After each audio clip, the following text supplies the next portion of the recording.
नमस्कार.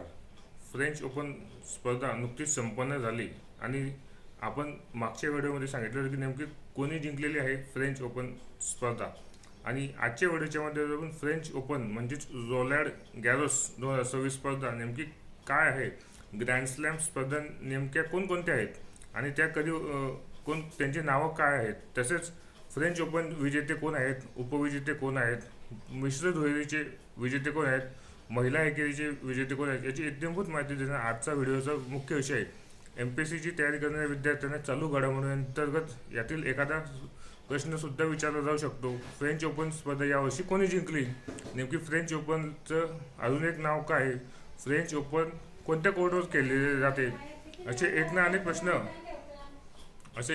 प्रश्न या स्पर्धेच्या दरम्यान विचारले जाऊ शकतात. त्यामुळे चॅनलला पहिल्यांदाच आला असेल तर चॅनल लाईक करा, सबस्क्राईब करा, बेल आयकॉन क्लिक करा, जेणेकरून असेच टेनिस स्पर्धा किंवा इतर खेळांच्या बाबतीतील माहिती आपल्या युट्यूब चॅनलवरती तुम्हाला पाहायला मिळेल. चला तर मग जास्त वेळ न घालता आजच्या व्हिडिओला सुरुवात करूया.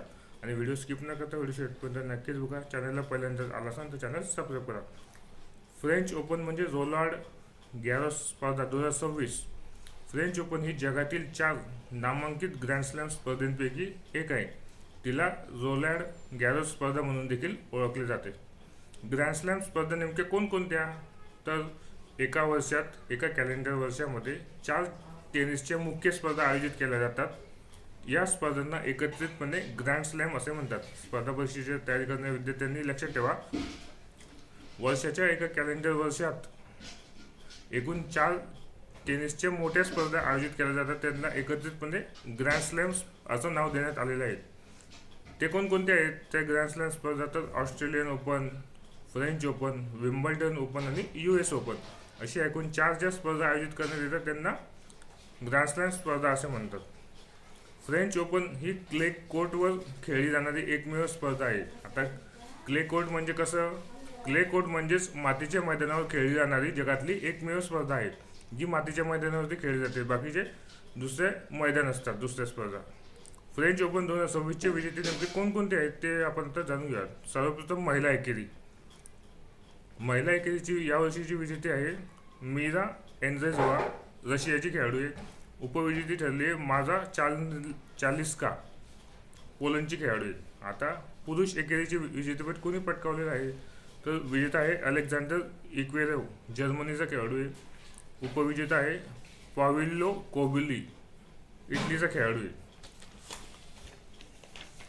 त्याचप्रमाणे महिला दुहेरीचं विजेतेपद कोणी पटकावलं आहे, महिला दुहेरीचं विजेते आहेत कॅटरिना सिनियाकोवा आणि टेलर टाउनलँड, हे विजेते ठरलेले आहेत. आणि उपविजेते ठरलेले आहेत अन्ना डॅनिलिना आणि अलेक्झांड्रू कुनिक, या महिला दुहेरीचे उपविजेते ठरलेले आहेत. तर पुरुष दुहेरीचे विजेते कोण ठरलेले आहेत, तर विजेते आहेत मार्सेल ग्रॅनोलस आणि होसोसियो इबालोस, हे विजेते ठरले. तर उपविजेते ठरलेले आहेत हॅरी हेलिओवरा आणि हेनरी पॅटन, हे पुरुष दुहेरीचे उपविजेते ठरले. तर मिश्र दुहेरीचे विजेतेपद कोणी पटकावलेले आहे, तर विजेते आहे सारा एरानी आणि अँड्रिया वासासोरी. उपविजेते आहे ग्रॅबिएला डबस्की आणि इव्हॉन किंग. अशा रीतीने आज आपण फ्रेंच ओपनचे दुसरे नाव नेमके काय आहे, टेनिस स्पर्धेतील महत्त्वाच्या 4 स्पर्धा नेमक्या कोणकोणत्या आहेत आणि ग्रँड स्लॅम स्पर्धेमध्ये कोणकोणते स्पर्धा येतात त्यांची इत्यंभूत माहिती आपण देण्याचा प्रयत्न केला आहे. MPSCची तयारी करणाऱ्या विद्यार्थ्यांसाठी माहिती व्हावी की ग्रँड स्लॅम म्हणजे नेमकं काय आणि यावर्षीची फ्रेंच ओपनची स्पर्धा नुकतीच पार पडली. त्याचे विजेते कोण आहे, उपविजेते कोण आहे, मिश्र दुहेरीचे विजेते कोण आहे, उपविजेते कोण आहे, पुरुष एकेरीचे विजेते कोण आहे, उपविजेते कोण आहे, महिला एकेरीचे विजेते कोण आहे, उपविजेते कोण आहे, असे सर्व माहिती आजच्या व्हिडिओच्या माध्यमातून आपण दिलेली आहे. जेणेकरून MPSCची तयारी करणाऱ्या विद्यार्थ्यांना चालू घडामोडी अंतर्गत माहिती व्हावी, त्यांच्या ज्ञानात भर व्हावी, याच उद्देशाने आपण हा व्हिडिओ बनवला आहे. फ्रेंच ओपन स्पर्धेसंदर्भात आपण माहिती दिलेली आहे. इथे अजून कोणत्या नवीन खेळाची माहिती आली असेल तर ती आपण आपल्या यूट्यूबच्या माध्यमातून देऊ. चॅनलला नवीन आला असेल तर चॅनल लाईक करा, सबस्क्राईब करा आणि माहिती कशी वाटली हे कमेंट बॉक्समध्ये नक्कीच कळवा. चॅनलला पहिल्यांदाच आला असेल तर चॅनल लाईक करा, सबस्क्राईब करा आणि व्हिडिओ आवडला तर जास्तीत जास्त MPSCची तयारी करणाऱ्या विद्यार्थ्यांपर्यंत शेअर करा. धन्यवाद.